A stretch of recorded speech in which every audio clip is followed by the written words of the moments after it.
Buddy ran after the ball eagerly, but when he didn't return after a minute, I started to worry.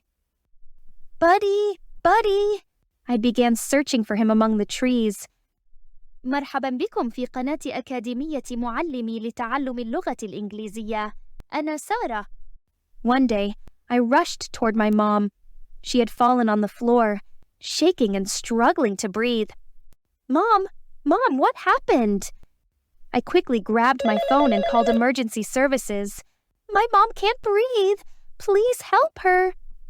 Is your mother suffering from any known illnesses? Yes, she has asthma and takes her medication regularly. We're sending an ambulance immediately. In the hospital waiting room, I sat nervously until the doctor came to update me on what happened. Your mother's condition is stable now. She needs to take her asthma medication regularly, but she hasn't been doing that for the past 3 days. Why hasn't she taken her medicine? The doctor looked sad as he replied, Your stepfather didn't give her the money to buy her medicine. We've given her enough for a week, but she'll need to pay for the medication herself after that. Anger boiled inside me. I knew my stepfather, Bob, was stingy, but I didn't realize his selfishness would put my mother's health at risk. The next day, I walked into the kitchen and saw my mom making lunch. My stepfather was sitting at the table waiting eagerly. Mom, you're too sick. You need to rest. Bob glared at me and replied, If she rests, who will cook lunch for us? Mind your own business. I felt the anger rising inside me. Mom almost died because you didn't give her the money to buy her medicine. Bob looked annoyed. Maybe you should drop out of school and get a job. Then you can buy her medicine yourself. Tears welled up in my mother's eyes as I stood there, angry and heartbroken. The next day I took my dog, Buddy, for a walk to calm down and clear my mind. I was still upset, wanting to help my mother. We reached the park, and I threw Buddy's small ball forward.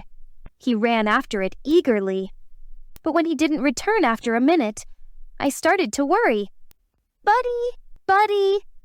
I began searching for him among the trees, but I noticed something strange. There was a bag. Buddy came running back with the ball in his mouth. What's that, Buddy?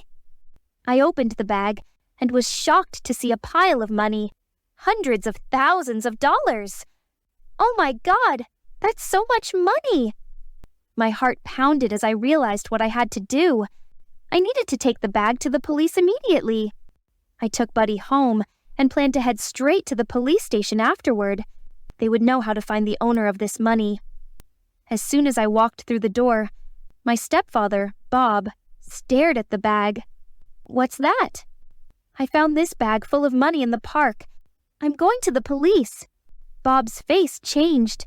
You should give that money to me. Think of how much it could help us, especially with your mom's medicine. No, it's not ours to use. We have to do the right thing. At that moment, my mother walked into the room. Sarah is right. We can't keep it. Bob seemed to give in. Fine, it's late now. We'll take the bag to the police in the morning. I carried the bag to my room. I was angry. How could anyone think of spending someone else's money? That's like stealing. In the morning, I woke up excited to turn in the money to the police and then go to school. I needed to go to the bathroom to get ready, but when I tried to open my bedroom door, it wouldn't budge. It was locked from the outside. I tried several times, but I couldn't open it. Panic set in, and I rushed to check my desk where I had left the bag of money, but it was gone. No. It was clear who had done this. My stepfather, Bob. Who else could it be? I banged on the door, shouting, Bob, open the door. That money isn't yours. Of course, he didn't answer. Mom, please open the door. But no one responded. Had Bob convinced my mom to steal the money too? That didn't make sense. I remembered my cell phone. I looked around for it but couldn't find it either. Bob must have taken it so I couldn't call for help. An hour passed, and I waited anxiously. Finally, I heard footsteps. The door opened, and it was my mother. She looked exhausted, but she hugged me tightly and said, "Bob took the money." He drugged me with sleeping pills. She handed me a note from Bob. It said, "I'm taking this money. Don't call the police, or you'll regret it." Tears welled up in my mother's eyes. I stood there in shock. How could my stepfather do this to us? Despite everything, life had to go on. My mother's medicine was running low, and we needed money. I went to the job interview at the restaurant and was hired as a dishwasher immediately. That night, we heard the door open and then slam shut. Bob came rushing in, looking panicked. "The money is fake. I barely escaped getting arrested for counterfeiting. This is all your fault. How dare you come back here after everything you've done? This is my house, and if you don't like it, you can leave."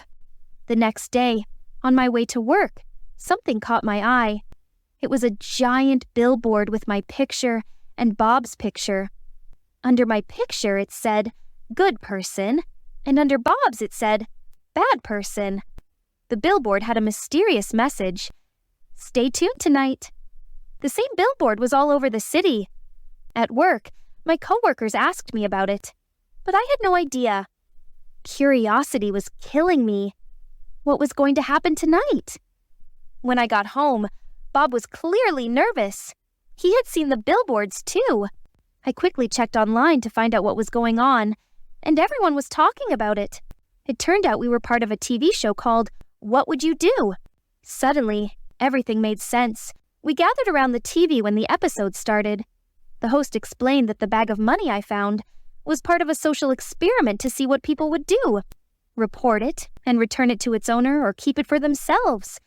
There was a hidden camera and microphone inside that recorded everything. The worst part was, they showed what happened after Bob took the bag. The show's crew followed him from a distance, filming as he spent lavishly at a fancy restaurant and then went shopping for expensive clothes. But when Bob tried to buy an expensive watch, the employee realized the money was fake. Before the employee could call the police, Bob panicked, dropped the bag, and fled. He was exposed to everyone on live TV. My mother and I couldn't stop laughing. Bob sat there, stunned, realizing that everyone knew what he had done. Suddenly, there was a knock on the door.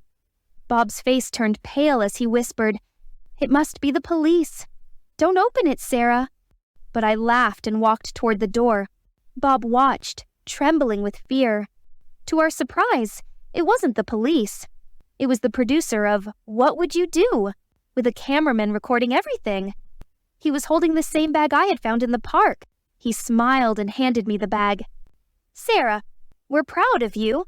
You showed that you're a good person, and our audience loves you. As a reward from the show, we're giving you this bag, but this time it's filled with real money." Then he turned to Bob and said, "I hope your stepfather has learned his lesson." With that, he left the house. Bob looked at us with greedy eyes. "That money should be mine. Give me the bag. I need it to pay for your mom's medicine. Aren't you ashamed of yourself? I can't stay married to someone like you. We're leaving this house now." Bob was shocked and didn't know what to say. We left without another word and went to a luxury hotel.